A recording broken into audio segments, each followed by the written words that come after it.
But really, what happened on Raw last night? I'm Victoria Waco, a huge pro wrestling fan and beauty queen, and I am super late getting this video out. It is later on Monday, but we're still in my kitchen, so it's still a Raw review with me. So let's talk about what happened on Raw, shall we? Of course, we had some really cool updates. So first of all, we learned that Rhea Ripley will face Io Sky at the women's PLE in 2 weeks. They are finally starting to shape this PLE up a little bit, and I'm hoping by SmackDown we'll have a couple more matches set for that. So I'm excited for that. Will Rhea get the title back? That's a big question. Would they? I mean, I feel like, and this is not something knocking Evolution. I'm super excited for Evolution to come back, but it's not SummerSlam. So will she not win and get a rematch at SummerSlam? Like, I don't know. I'm overthinking this already, but that's how I am. Surprise of the night for me was the tag team titles changing hands. They are back with the Judgment Day. I think it's a smart idea. I think it'll be interesting. I'm very confused though, because I really thought Judgment Day was going to implode in any minute, and apparently they're going to be together a little longer. With that, of course, we got the announcement that Roxanne is now tag team champions within the group, and that they will have to defend those championships against 3 other tag teams. This I'm very excited about.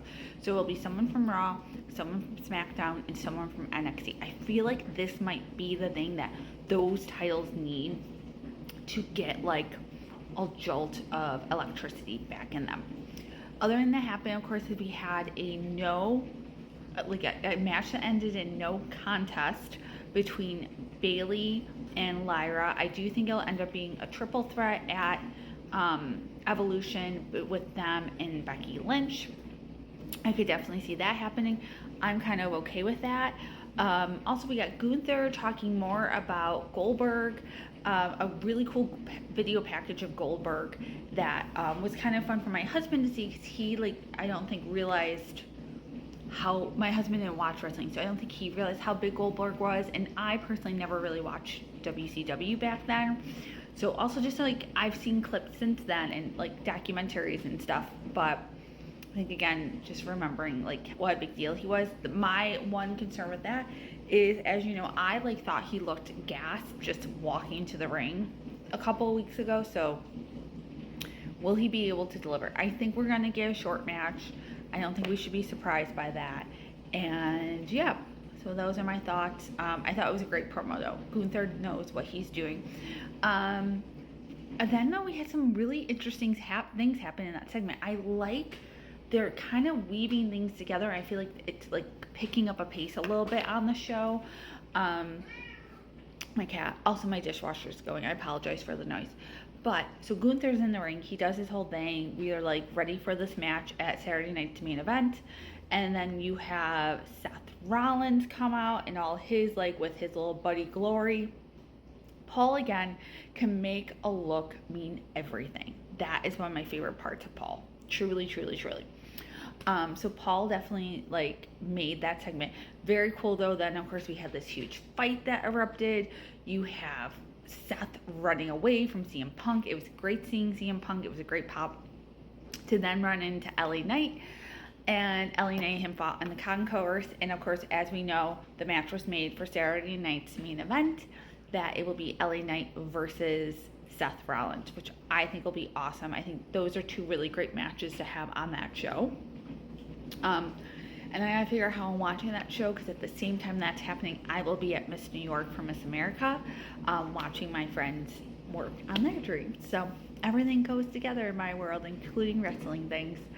All right, the main event I thought was interesting. Braun and Braun, the Brawns as I call them sometimes, and you had Sami Zayn and Penta. I do feel like Penta's getting thrown into this thing very oddly, and it's a little confusing to me. With that said, it was an okay match. My other kind of thing for the night, of course, was the Chad Gable and the El Americano of it all. I I'm curious. I'm interested to see what happens. Who do they have playing him right now? That's my only question, because he's way taller than Chad Gable.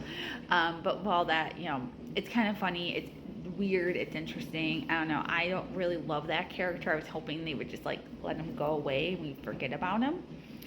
We also had Karrion Kross in the background, in the back. He attacked Sami Zayn, of course, before that main event. You know me. I love me some Scarlett. I love me some Karrion Kross. Give us all of them. Push them to the moon, please. And they just had a new t-shirt out I need to go buy. Shopping. Also, it's very interesting that we saw Luger Kaiser in the background again. So hopefully they have something interesting planned for him to reintroduce him into all of this like shenanigans going on. So yeah, overall I thought it was really good Raw. I personally, and I'm curious to hear from other people, I forgot it was on at 6 p.m. until about 7 o'clock. So I just started to re-watch it from the beginning, and then I finished it a little later than everyone. But I didn't really have commercial breaks in mind rewatching. Did anyone else? Was that just a me thing? Are they doing less commercial breaks? Just curious about all that. My other comment I will make, and I didn't do a review of the Saudi Arabia show. I have lots of feelings about the Saudi Arabia partnership. But the one thing I will say that I liked about that show versus every other show is the lack of logos being on everything. And I noticed it. I mean, like, obviously Slim Jim wouldn't have done have paid to be on that show because it's in a country where Slim Jims aren't really something that people eat because it's a pork product. And okay, but with that said, like the ring only having the one logo in it, not having the Prime hydration station, not having, like, granted they didn't even have the LED screen barricades, but like the fact that there was like not Snickers bars everywhere. I don't know. I think you could see the contrast because clearly Saudi Arabia pays for them to be the only thing highlighted during those shows and trying to get tourism there.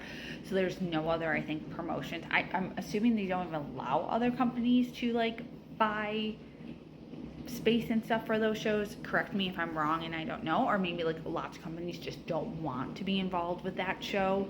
But yeah, like it was really nice seeing tables without Slim Jim logos on them. I mean, I'll get used to it, but that was just something I noticed in a good way. With that, what are your thoughts on Raw, or the things you're looking forward to next weekend between Saturday night's main event and Evolution 2? Also, what do you think is going to be happening with Tiffy and all the other girls over on SmackDown? I'm curious to see kind of what other matches are going to be shaping up and what we'll get on Saturday night's main event and what is going to be held off until SummerSlam. Let's talk in the comments. Bye.